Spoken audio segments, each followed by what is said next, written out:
Under the bright lights of the Google I/O 2025 stage, the energy inside the arena buzzed like electricity. Thousands of faces gleamed with anticipation. Screens flickered in every corner, and the world waited to hear from the man who had quietly shaped the future of technology. Sundar Pichai, calm and humble as ever, walked toward the podium with that quiet smile people had come to know so well. Cameras zoomed in, journalists adjusted their mics, and millions across the world tuned in live. But no one knew that behind that poised composure, Sundar carried a heart that was far from calm. Today wasn't just another keynote. Today, something deeply personal was about to unfold, something that even he hadn't planned. As he began to speak, his voice was soft yet firm, the kind that could both comfort and inspire. He talked about innovation, the power of collaboration, and the beauty of human creativity. People listened not just to his words but to his sincerity. He wasn't just the CEO of a trillion-dollar company.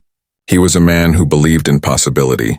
But behind the screens and slides, his mind wandered. He thought of his daughter, Kavya, who hadn't spoken to him properly in months. She was growing up fast, filled with her own dreams, frustrations, and a quiet distance that pained him more than he admitted. Sundar had built an empire that connected billions, yet somehow, the connection with his own child had weakened. The applause came as he revealed Google's newest breakthroughs: artificial intelligence that understood empathy, tools that could teach in every language, innovations designed to make the world fairer and more accessible. It was a vision rooted not just in data, but in compassion. The audience rose to their feet. Sundar bowed his head slightly, grateful but also distracted by the ache in his chest. He had spent nights preparing for this event, yet the one thing he couldn't prepare for was the silence at home. His wife had told him gently that Kavya was hurt, that she felt like he was always present for the world but absent for her. He had tried to explain that his work was for her future, but words had failed. As the keynote neared its end, Sundar paused. There was supposed to be one final announcement, a human story, something that would symbolize what Google truly stood for: connection. He hesitated. The teleprompter blinked, reminding him of his script, but he ignored it. Instead, he looked out into the sea of faces and spoke from the heart. "Technology can change everything," he said slowly. "But the most important thing it should do is bring us closer, not just as a society, but as families, as people who care for one another." His voice trembled ever so slightly. Sometimes, even when we build bridges for billions, we forget to cross the ones that matter most in our own lives. The hall grew quiet. No one expected such vulnerability from the man known for his composure. Sundar continued, sharing a few memories of his childhood in India. How his father had saved money for months to buy their first telephone. How that single act of connection shaped his dreams. "It taught me," he said, "that technology is not about power but about empathy. And that lesson," he added softly, "came from family." Just then the crowd stirred. There was movement near the stage. A hush spread through the hall as the camera zoomed toward a familiar face walking from the side entrance. Sundar's breath caught when he saw her. Kavya, his daughter, standing nervously, clutching a small note in her trembling hands. She wasn't supposed to be here. She had told him last week she wouldn't attend. Sundar froze. For a moment, the entire world seemed to fade, and it was just a father and his daughter standing under the same light, uncertain, yet connected by something deeper than words. She smiled shyly, tears glistening in her eyes. The audience watched, confused but touched, as Sundar took a hesitant step toward her. She raised the microphone, her voice shaky but full of emotion. "Papa," she began, "you always tell the world that technology connects people. But today I wanted to remind you that sometimes it's love that connects us more than anything." The audience gasped softly. Sundar's eyes filled with tears he couldn't hide. In that single moment, the CEO vanished, and what remained was a father rediscovering what truly mattered. She unfolded the small note and read it aloud. "This is what you wrote to me years ago before your first Google keynote. You said, 'Kavya, no matter how big the stage, remember, life is not about applause. It's about connection.' I think it's time you remembered it too." The crowd erupted in applause louder than any announcement that day. Sundar wiped his eyes and walked toward her, arms open, his usually composed demeanor replaced with raw human gratitude. When they embraced, the room seemed to exhale. People stood up, phones recorded, hearts melted. It wasn't a marketing moment. It was real, pure, and deeply moving. But as the applause softened, Something unexpected happened. Sundar noticed a folded envelope in her hand that she hadn't yet opened. She hesitated before handing it to him. "This isn't from me," she whispered. "It's from Mom." Sundar's smile faded just slightly. His wife had been distant lately too, though she had masked it well with her calm grace. He took the envelope carefully, unsure what to expect. It felt heavy, not in weight but in meaning. The lights dimmed slightly as the cameras tried to capture his reaction. He looked at the note and his hands trembled faintly before he even opened it. Inside were only a few words, written in his wife's familiar handwriting. "When you finish this speech, come home. There's something important we need to tell you." His heart skipped a beat. Thousands of thoughts raced through his mind. Was it about Kavya? Was something wrong? Or was it something deeper? Something he hadn't seen coming? He looked at the crowd, still standing, cheering his name. He smiled one last time, though his heart was heavy. "Thank you," he said quietly into the microphone. "Thank you for reminding me of what truly matters." As the lights dimmed and the music swelled, Sundar and his daughter walked off the stage together, hand in hand. But his mind was elsewhere, on the letter, on the words that now echoed inside him like a quiet storm. Behind the curtains, Kavya looked up at him. "Papa, Mom said it's really important." She seemed different this morning. He nodded slowly, trying to keep his composure. "I know, sweetheart. We'll go home right now." As they left the stage, flashes from cameras followed them, capturing what many were calling the most emotional moment in Google I/O history. But for Sundar, the real story was just beginning. He had spent years building the future for others, but now, he would have to face his own future, a deeply personal one that might change everything he thought he knew about family, balance, and love. Outside, as they entered the car, the crowd still cheered, unaware of the letter resting silently in his pocket. The letter that carried words that would soon shake his world in ways no technology ever could. The car door closed softly behind him, the sound barely audible over the distant roar of applause. Sundar looked out at the sea of lights fading behind him and whispered to himself, "Connection begins at home." But deep down, he knew, whatever waited for him at home that night wasn't going to be simple. It might be the hardest truth he had ever faced.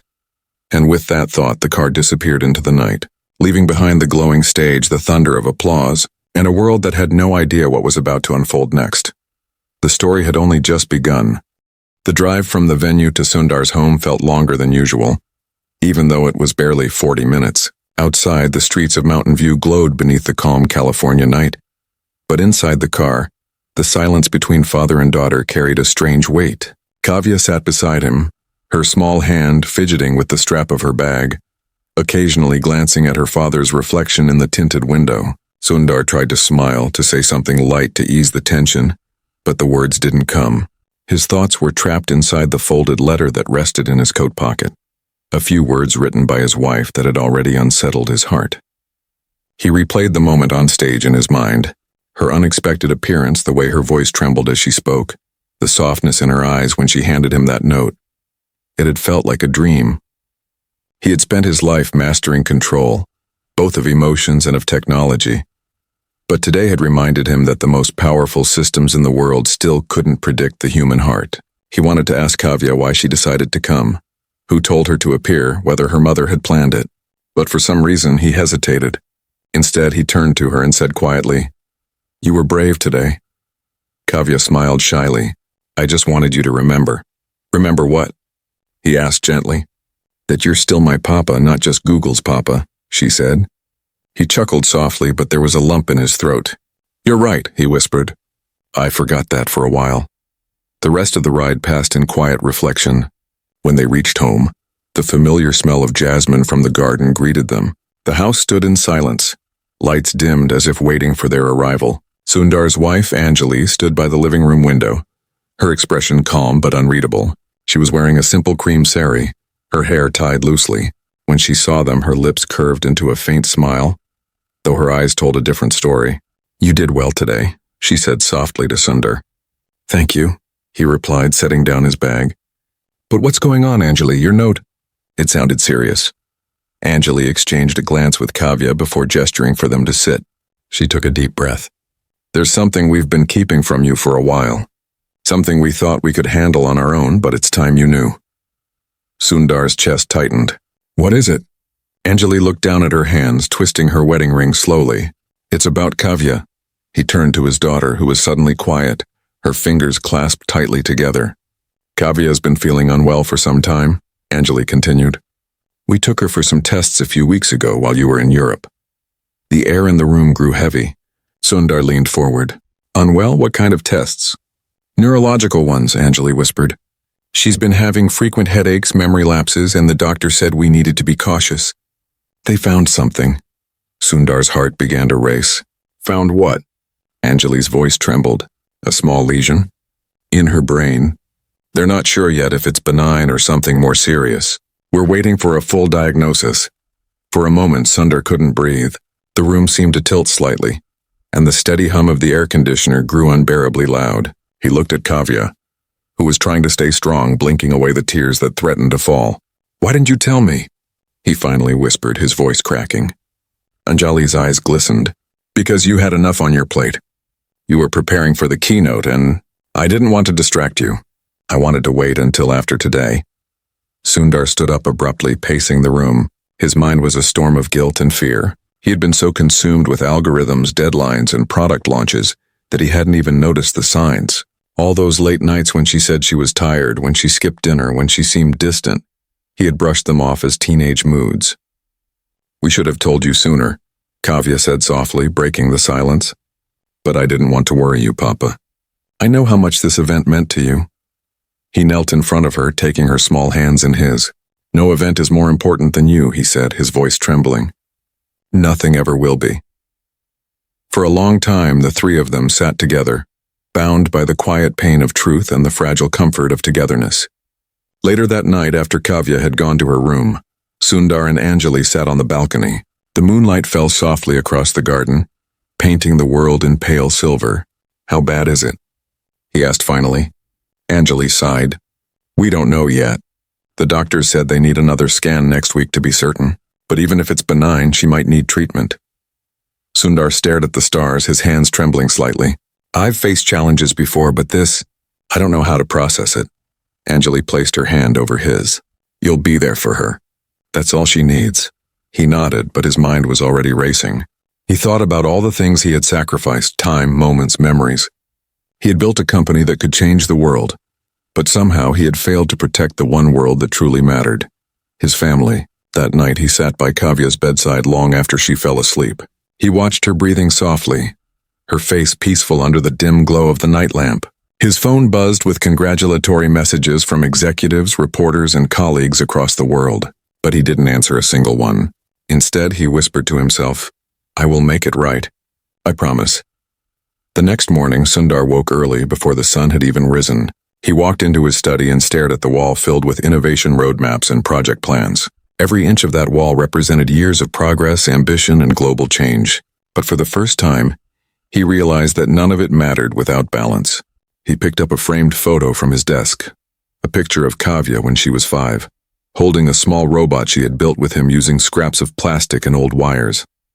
She had called it Mini Papa. He smiled faintly at the memory.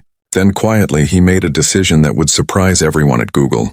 He called his assistant and said, Cancel all my meetings for the next week. I need to be with my family. The assistant hesitated. Sir, there's the board review. Cancel everything, he interrupted gently. This is not a request. When he hung up, a calm settled over him. It was as if a storm had passed and left behind a quiet determination. He would not let technology define him anymore. He would be a father first and a CEO second. But as he poured himself a cup of coffee, his phone buzzed again, this time with an unknown number. When he answered, the voice on the other end made his blood run cold. Mr. Pichai, the voice said, calm and precise. This is Dr. Mehta from Stanford Medical. I'm sorry to call this early, but we have the preliminary results of Kavya's scan. It would be best if you and your wife came in immediately. Sundar's grip on the phone tightened. Is it urgent? There was a pause. Yes, sir, the doctor said quietly. It's important. The cup slipped from his hand and shattered against the floor, spilling coffee across the marble. Anjali came running from the kitchen, her face pale with fear. What happened? She asked. He turned to her, eyes wide, voice trembling. The hospital called. They have the results. For a moment, neither of them moved. The morning light spilled across the room, but the warmth had faded. All that remained was silence, heavy and sharp, carrying a question that neither of them wanted to ask aloud. What if the results changed everything? And as Sundar looked toward the stairs where Kavya was still asleep, he knew that this was only the beginning of a journey that would test not just his strength, but his soul.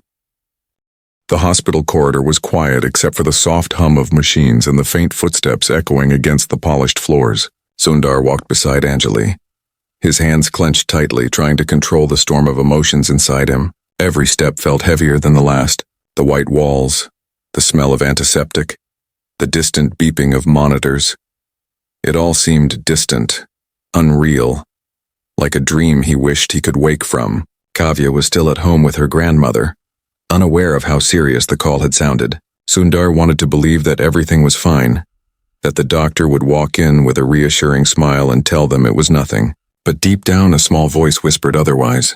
When Dr. Mehta entered the consultation room, his expression was composed but grave. He greeted them softly and gestured for them to sit. Sundar tried to read his face, searching for any hint of hope, but all he found was concern. The doctor took a folder from his desk and opened it carefully, flipping through the pages before speaking. "Mr. and Mrs. Pichai," he began, his tone measured, "we've reviewed the results of Kavya's latest scans. The lesion we found earlier has grown slightly since her last test." Anjali's breath caught. "Grown?" she whispered. Dr. Mehta nodded. "Yes, it's not large, but the rate of growth suggests that we can't ignore it. We still don't know if it's benign or malignant, but the early signs point to a possible glioma. We'll need to perform a biopsy to be certain." The word hit Sundar like a punch to the chest. Biopsy. The thought of his daughter lying in a hospital bed with wires and monitors around her was unbearable. He rubbed his forehead, his voice barely audible. "What does this mean for her?" "It means we need to act soon," the doctor said gently. "There's still time and treatment options are available, but we can't delay. The earlier we act, the better her chances." Anjali covered her face with her hands, trembling. Sundar reached out and held her close, though his own body was shaking. The silence that followed was thick with fear and disbelief. "I know this is a lot to take in," Dr. Mehta continued softly, "but I want you to remember, she's young, strong, and we've caught this early. That makes a big difference." Sundar nodded slowly, his eyes distant. He had led thousands of people, faced global crises, made impossible decisions, but nothing had ever made him feel so helpless. On the drive home, the world outside seemed muted. Traffic passed. People laughed on sidewalks and life continued as if nothing had changed. But inside the car, everything had. Anjali stared out the window, silent tears rolling down her cheeks. Sundar wanted to comfort her, but he didn't know how. Words felt useless now. When they reached home, Kavya was in the backyard, sketching in her notebook under the shade of a tree. She looked up when she saw them and smiled. "You're back early. What did the doctor say?" Anjali froze. Sundar forced a smile, kneeling beside her. "He said they need to do more tests, sweetheart. Nothing to worry about right now." She looked at him for a long moment as if trying to read what he wasn't saying. Then she nodded slowly. "Okay," she said softly. "I trust you." Those words pierced him deeper than any diagnosis could. That night, Sundar couldn't sleep. He stood by the window of his study, staring out at the city lights. Every glow reminded him of the countless projects and achievements he had been part of. Yet tonight they all seemed meaningless. The only light that mattered was the one in his daughter's room, still faintly glowing through the hallway. He walked quietly to her door and peered inside. She was sitting on her bed reading, headphones in her ears. For a moment he watched her. Her small frame, her soft smile, her strength. He wanted to freeze that moment forever. When she noticed him, she smiled and took off her headphones. "Can't sleep, Papa?" He shook his head and sat beside her. "Neither can you." "I was thinking," she said, "about life, about how strange it is. One day you're fine, the next everything changes." He swallowed hard. "Yeah," he said quietly. "Life changes fast. But you know what's funny?" she continued, her tone light but her eyes deep with thought. "When things get scary, you start to notice small things. Like how the night breeze feels nice or how the stars always show up no matter how dark it gets." Sundar smiled faintly. "How you always see the light, don't you?" She leaned her head on his shoulder. "I learned it from you."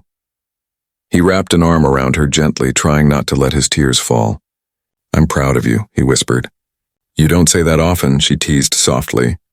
"I should say it every day," he replied, voice trembling. The next morning, Sundar made a decision that shocked his board of directors. During a scheduled call, he announced that he would be taking an indefinite leave of absence. There was silence on the line. One of the executives spoke up, clearly stunned. "Sir, are you certain?" "The AI ethics conference, the European expansion, these are—" "They can wait," Sundar interrupted gently. "Family can't." His tone left no room for argument. By the time he hung up, his inbox was already filling with messages of confusion and concern. But he didn't care. For once, his priorities were clear. Over the next few days, Sundar devoted himself entirely to Kavya. He helped her paint, read to her, and cooked breakfast with her, burning pancakes and laughing about it. He even sat through her favorite movie, though he had seen it a dozen times. Every moment felt sacred now, a fragile thread of time he didn't want to lose. But beneath the laughter there was an unspoken tension. The biopsy date was approaching, and with each passing day the fear grew heavier. Anjali tried to stay strong, but Sundar often caught her crying silently in the kitchen at night. He pretended not to notice. Not because he didn't care, but because he didn't know how to comfort her when he was breaking too. Then one evening, as they sat together on the porch, Kavya looked up at him and said something that left him speechless. "Papa," she said softly, "if something bad happens, will you promise me something?" He frowned. "Don't talk like that, sweetheart. Please just promise me," she insisted. He hesitated, then nodded slowly. "Okay, what is it?" "Promise me you won't stop helping people," she said. "You always say technology should make life better. I want you to keep doing that, even if things get hard. I don't want you to give up." For a moment he couldn't speak. His throat tightened and his eyes filled with tears. "I promise," he whispered finally. "But you're not going anywhere, Kavya. Not now, not ever." She smiled, the kind of smile that carried both innocence and wisdom far beyond her years. "You don't get to decide that, Papa," she said gently. "But you can decide what you do with the time you have." Those words stayed with him long after she went to sleep. They echoed in his mind like a quiet truth he couldn't escape. A few days later, as dawn broke, the family stood outside Stanford Medical again. Kavya held her father's hand tightly, her small fingers warm against his trembling ones. The nurse called her name softly, and she looked up at him one last time before walking toward the operating room. "I'll see you soon," she said with a brave smile. Sundar nodded, trying to stay strong. "I'll be right here when you wake up." But as she disappeared behind the doors, he felt something inside him shatter, a fear that no parent could ever prepare for. He turned to Anjali, who was already in tears, and whispered, "She's the strongest person I've ever known." Anjali held his hand tightly. "And you're her strength," she said. They sat together in silence, the ticking of the clock echoing through the sterile hallway. Every second felt like an eternity. And as the red light above the operating room flicked on, Sundar closed his eyes and prayed. Not for success, not for wealth, not for recognition, but for one simple, fragile thing. He prayed for time, and somewhere deep in his heart, he feared that time was the one thing he might not have enough of. The hours crawled by with unbearable slowness. Sundar sat in the waiting area, elbows on his knees, his head bowed as if in silent prayer. The world around him blurred into muted colors, the hum of fluorescent lights, the steady rhythm of footsteps, the faint whispers of nurses passing through. Every sound felt distant, every breath heavy. Beside him, Anjali clasped her hands together, her knuckles pale from tension. She had stopped crying hours ago. Now her silence said everything. Each minute felt like a lifetime. Sundar's mind wandered to the first time he had ever held Kavya, tiny, fragile, wrapped in a white blanket. He remembered how her small hand had gripped his finger, how he had promised then that he would always protect her. That memory now felt like a cruel test of that promise. How could he protect her from something invisible, something beyond his reach? After what felt like an eternity, the door to the operating room opened. Dr. Mehta stepped out, his expression tired but calm. Sundar stood up so fast his chair toppled behind him. "How is she?" he asked, his voice trembling. The doctor removed his mask, pausing for a breath before replying. "She's stable. The procedure went smoothly. She's in recovery now. Anjali covered her mouth, tears streaming down her face in silent relief. Sundar exhaled deeply, almost collapsing back into his chair. But he noticed something, the hesitation in the doctor's tone, the small pause between his words. There's something else, isn't there? Sundar asked quietly. Dr. Mehta nodded slowly. Yes. We'll have the biopsy results within 48 hours. Until then, we can't confirm the nature of the growth. I wish I could say more, but we have to wait. 48 hours? Sundar repeated softly. Those two words hung in the air like a sentence suspended between hope and despair. When they were finally allowed to see her, Kavya was lying pale but peaceful on the hospital bed. A soft, beeping monitor measured the rhythm of her heart, steady but fragile. Sundar sat beside her, brushing a strand of hair from her forehead. When her eyes fluttered open, she smiled faintly. Hey, Papa, she whispered. Did I miss anything important? He tried to smile, but his voice broke. Nothing important, sweetheart. Just everything that doesn't matter. She chuckled weakly, her fingers squeezing his hand. Then I'm glad I didn't miss much. The simplicity of her words shattered him. She was only 15, yet her calmness carried the weight of someone who had seen too much. He realized then that strength wasn't always loud or dramatic. Sometimes it was just the quiet courage to smile through pain. As night fell, Sundar sat by her bedside while Anjali dozed off in a chair. The faint glow of machines lit the room in soft blue. Sundar's phone buzzed quietly on the side table, a flood of messages from reporters, colleagues, and friends still pouring in about his keynote moment with Kavya. Clips of their onstage reunion had gone viral worldwide. Millions were calling it the most emotional Google moment ever. He scrolled through the headlines absently. A father's heart behind the code. When Sundar Pichai showed us what connection really means. The CEO who reminded the world that family comes first. Under other circumstances, those words might have filled him with pride. Now they felt hollow. He turned off the phone, set it aside, and whispered, They're celebrating a story they don't understand yet. The following morning, the hospital room filled with a warm beam of sunlight. Kavya was awake, sketching something in her notebook. Sundar leaned closer and saw that it was a drawing of the Google I/O stage. But instead of engineers and screens, she had drawn a family holding hands under bright lights. Above it, she had written in delicate handwriting, Connection begins with love.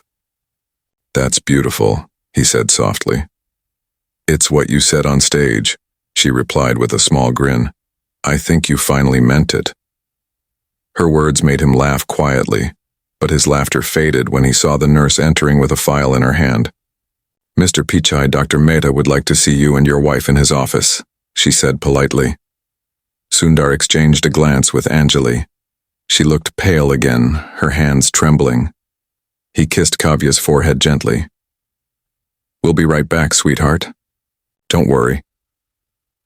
When they entered the office, the atmosphere was heavier than before. Dr. Mehta didn't look up immediately. He was staring at the report in front of him. Sundar's heart sank even before the doctor spoke. Please, Sundar said softly. Just tell us. Dr. Mehta lifted his eyes, his voice calm but somber. The biopsy confirms that the lesion is a low-grade glioma. It's not malignant for now, but it's in a delicate area of the brain.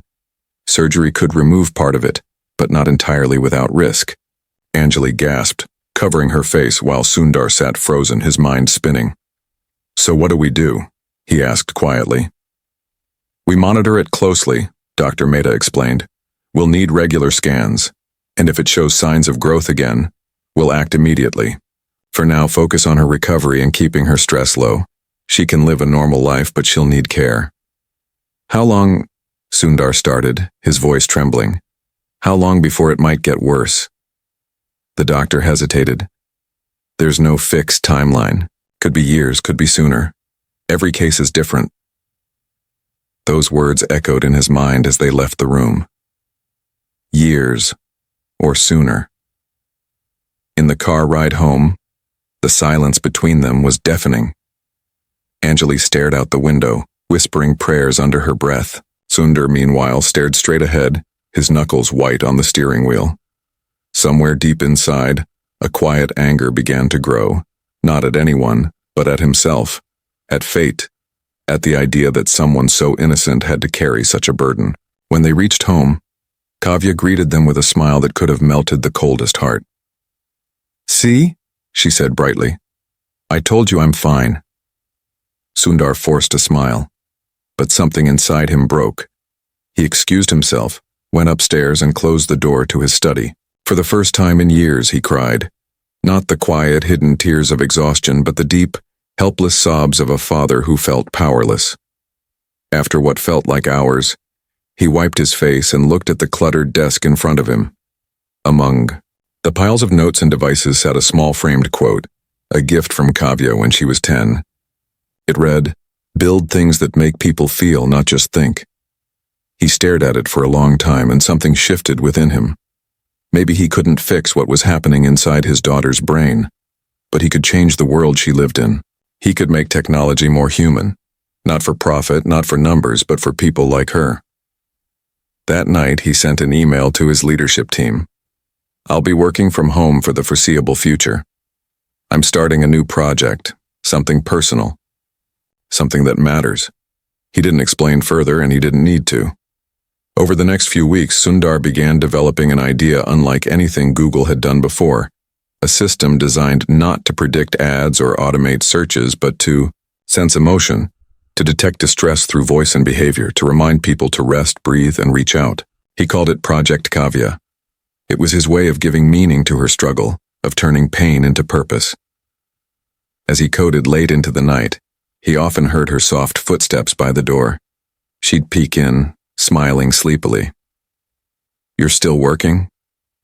"Yes." He'd reply softly, "But this time, it's for you." And though he didn't tell her exactly what it was, she always smiled and said, "Then it's going to be something beautiful."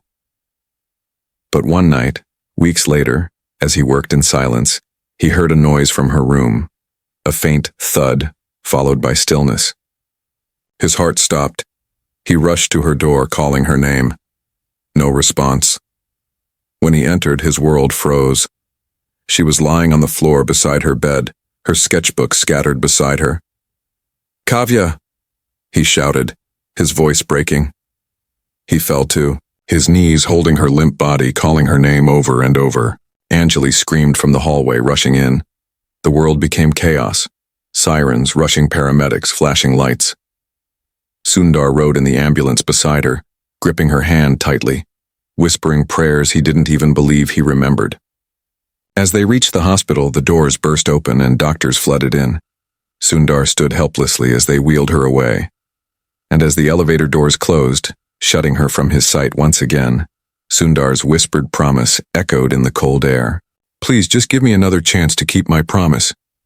The hallway lights flickered above him, and for the first time, Sundar realized that no amount of brilliance, no empire, no algorithm could fight against the fragility of life.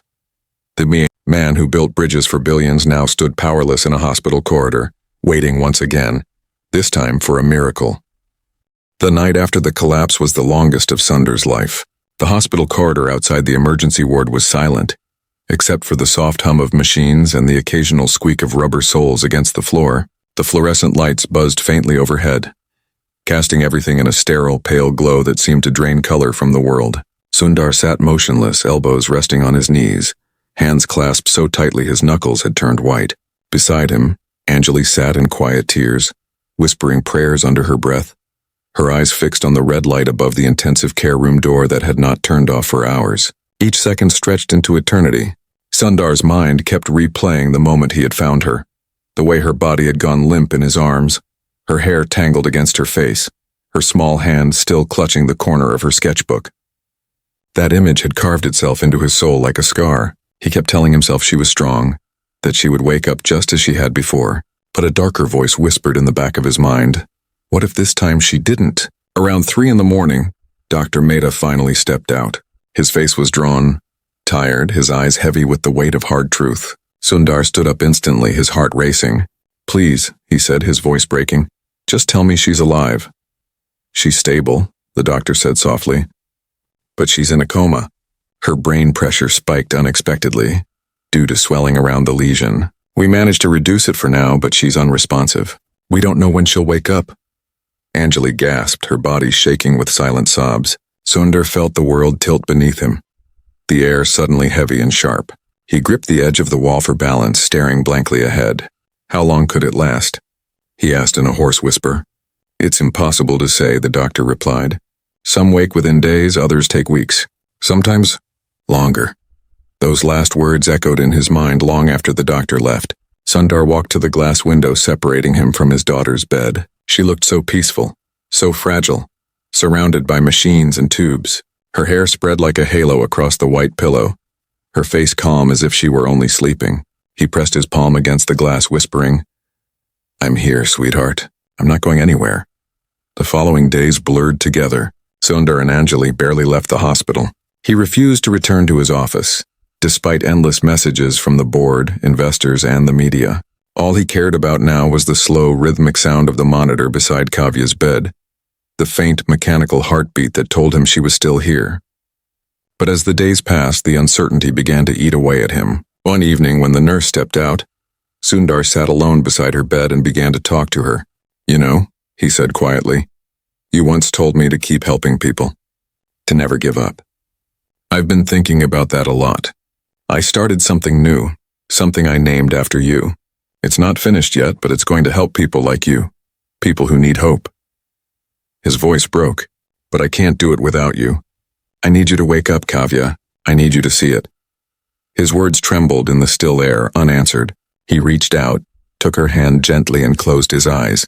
Please just give me a sign. But no sign came. Outside the window, the sky darkened into a storm. Rain began to fall, tapping softly against the glass. Sundar stayed by her side all night, his head resting on the edge of her bed, his hand still holding hers. The next morning, when he finally dozed off, he dreamed of her. In his dream, she was standing on the same Google I.O. stage, her hair glowing under the lights, holding a microphone. She smiled at him and said, Papa, you told the world that technology connects people. Now it's time for it to connect you back to me. When he woke, he was crying. The dream had felt too real to ignore. That day, Sundar called his engineers from the hospital's conference room. I want to integrate emotional recognition into Project Kavya, he said, his tone steady but urgent. Not just through speech or expression, but through biometrics, brainwave analysis, and neural mapping. If we can detect emotional patterns, maybe one day we can help people in comas communicate, even faintly. The team was stunned. One of the engineers hesitated. Sir, that's a massive leap.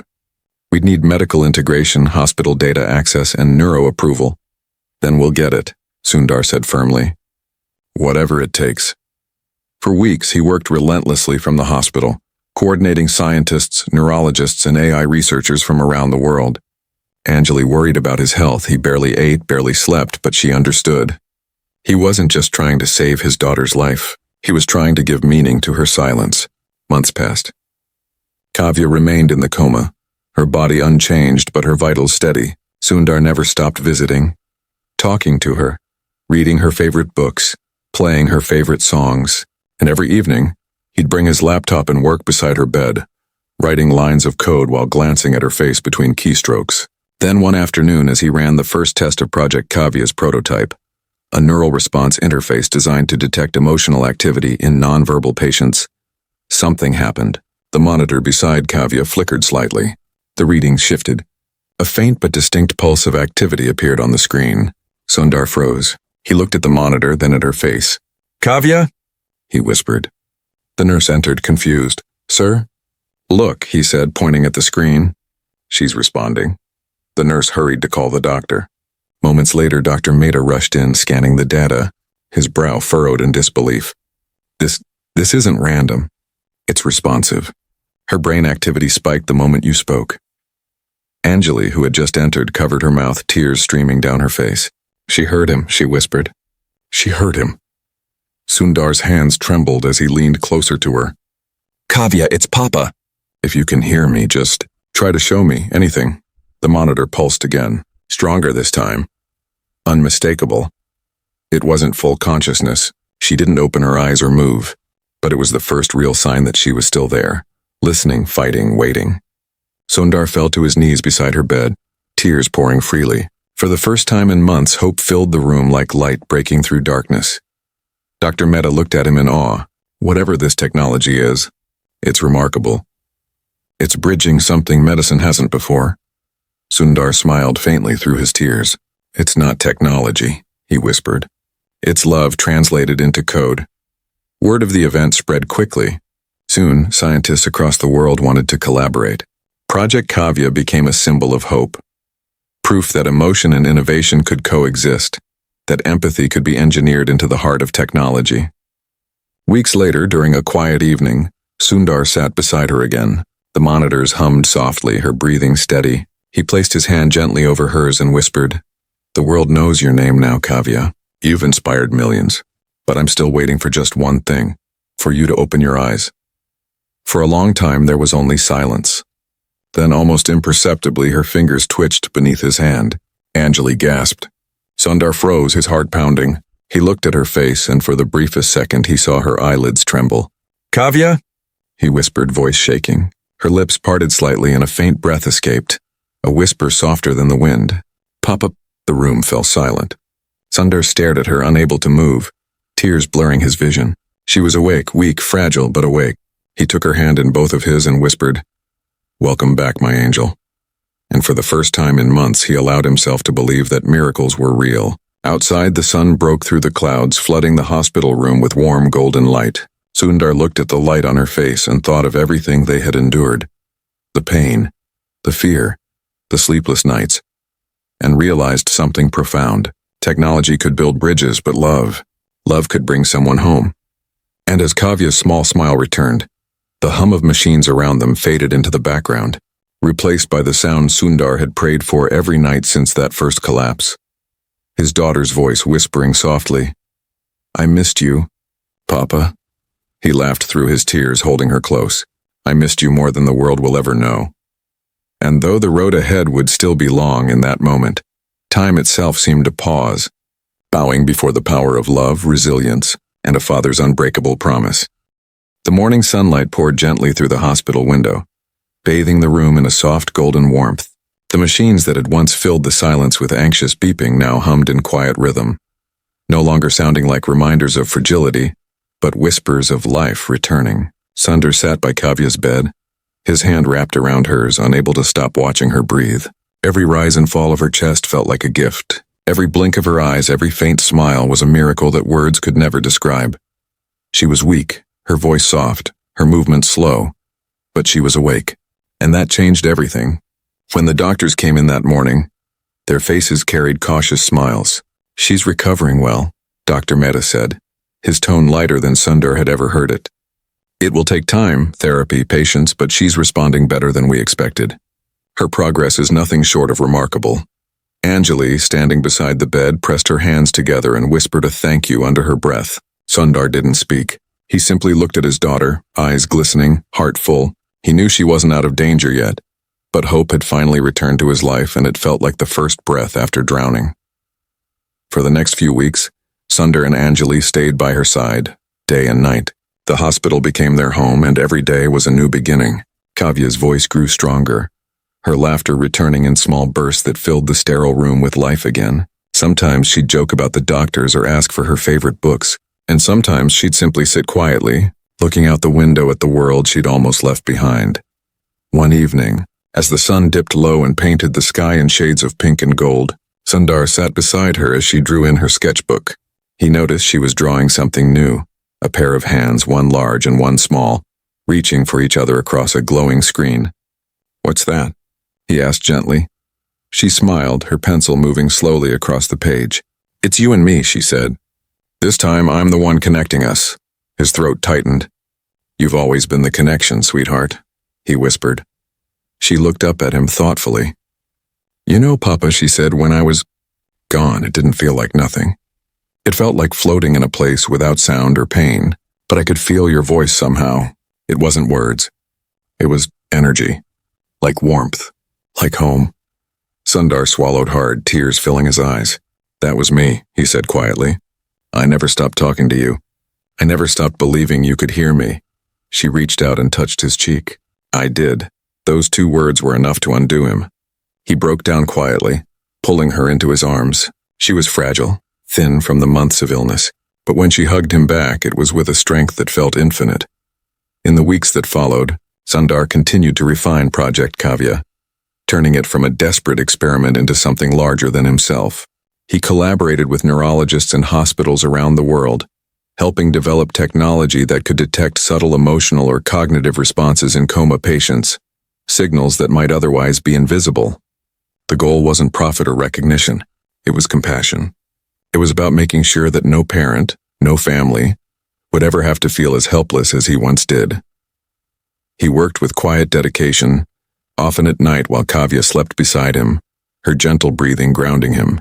When he finally presented the updated system to the world months later, it was no longer just a tech announcement. It was a testimony to love, resilience, and faith. The event took place in the same hall as Google I/O, but this time, the energy was different. Sundar stood on stage again, wearing the same modest suit he always wore, but there was a new light in his eyes, a softness that came only from deep transformation. The audience, filled with journalists, scientists, and dreamers, fell silent as he began to speak. Last year, he began, his voice steady but emotional, I stood on this same stage and spoke about connection. But what I didn't realize then was how deeply personal that word would become for me. My daughter, Kavya, faced a medical challenge that changed everything I thought I knew about life, love, and technology. The room was silent. Sundar paused, took a deep breath, and continued. There were moments when she couldn't speak, couldn't move, and yet through a combination of science and something greater, faith, emotion, love, she found a way to reach me.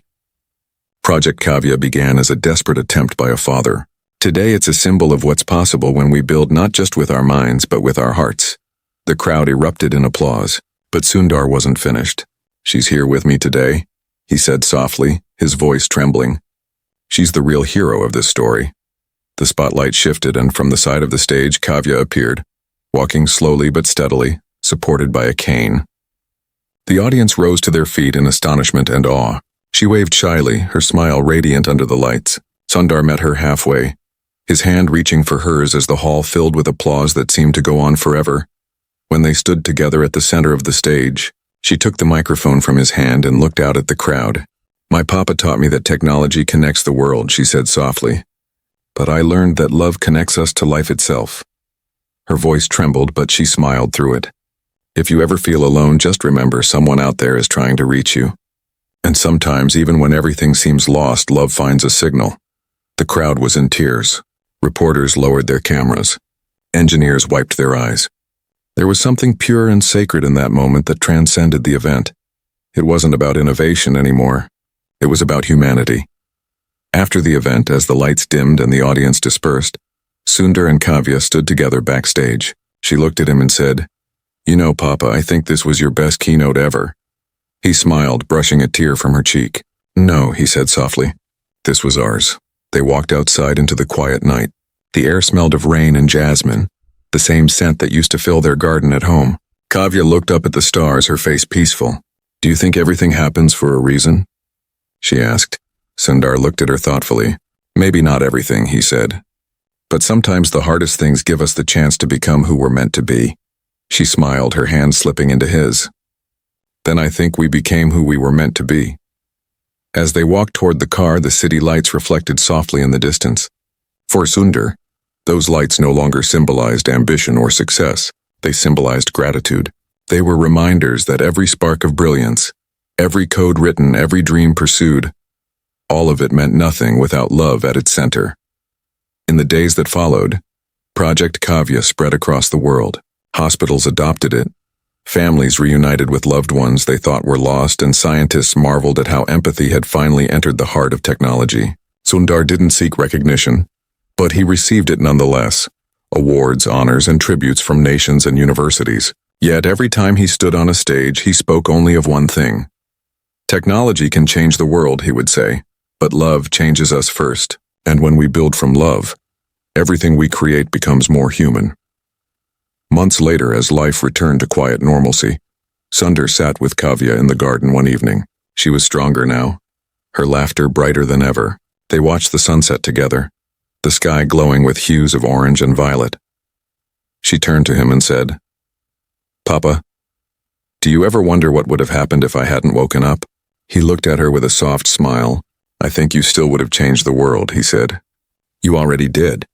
She leaned her head on his shoulder. "And you kept your promise." "Always," he whispered. The breeze rustled the leaves, carrying the scent of jasmine through the air. And as the last light of the day faded into dusk, Sundar realized something he would carry forever. Connection wasn't built by machines or algorithms. It was built in the quiet moments, in the love that endures even when hope seems gone. And though the world would remember him as a visionary, a leader, a creator of technologies that changed lives, Sundar knew the truth. His greatest creation was not Google, not Project Kavya, but the love that brought his daughter back to him. And under the fading light of that quiet evening, father and daughter sat hand in hand, two souls who had crossed the line between life and code, discovering that the most powerful signal of all was the human heart itself.